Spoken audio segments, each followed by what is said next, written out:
Yo, what's going on, everybody? Akeem here, and on today's Fix of Entertainment News, Lord of the Rings, The Rings of Power gives us the Orcs tale. The MCU is practically unknown to Kristen Bell, and Frozen 3 is in demand, according to Kristen Bell.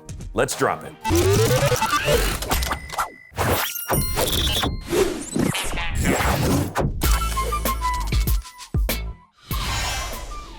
All right, now we got some exclusive first looks at the Orcs from Prime Video's The Lord of the Rings, The Rings of Power. Now, with the series taking place in the Second Age, we'll be seeing different variants of Orcs fighting for survival thousands of years before they become a force of nature poised to help level the realms of elf and man.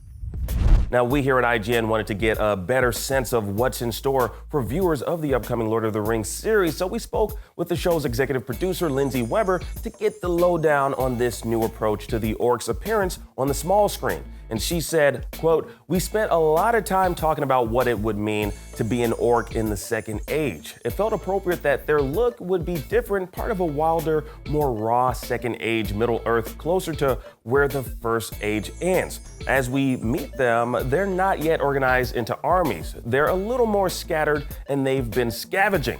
So it's just a different time in their total story." Now, I want you all to really take a close look at these exclusive photos so you can see the difference in how the Orcs are presented in this series. Now, it's a vast difference from the grittier, more war-torn versions we see in the Peter Jackson Lord of the Rings film trilogy. Now, we were told that their look is a marriage between practical and CGI effects. Now, let us know your thoughts on these first looks from The Lord of the Rings, The Rings of Power, and be sure to check it out in motion come September 2nd on Prime Video. All right, now in Marvel news, Kristen Bell didn't know what the MCU was before he joined it as Gorr the God Butcher in Thor: Love and Thunder.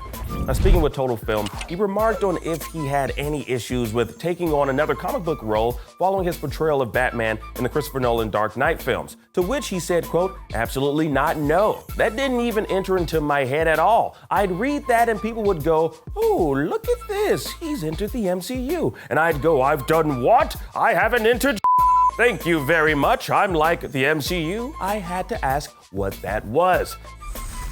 Now, post-Endgame, I think we're all asking, what is the MCU these days, if not just a protracted epilogue of films and streaming shows building up to a whimpering thud? Now, the MCU needs to really find its mojo again, otherwise Hollywood as a whole will be asking the same question Bale has. Right now, speaking of Kristen Bale, another actor with a similar sounding name, Kristen Bell, had a small announcement on a little Disney movie on The Tonight Show.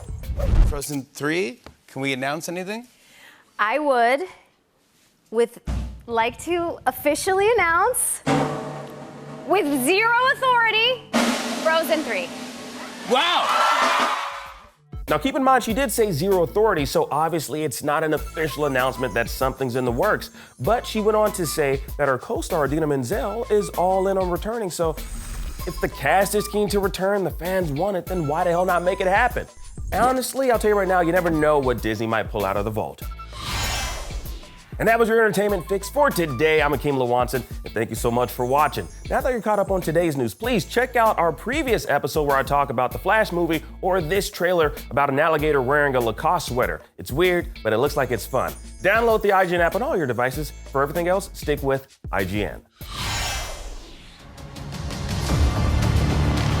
So this is my vow.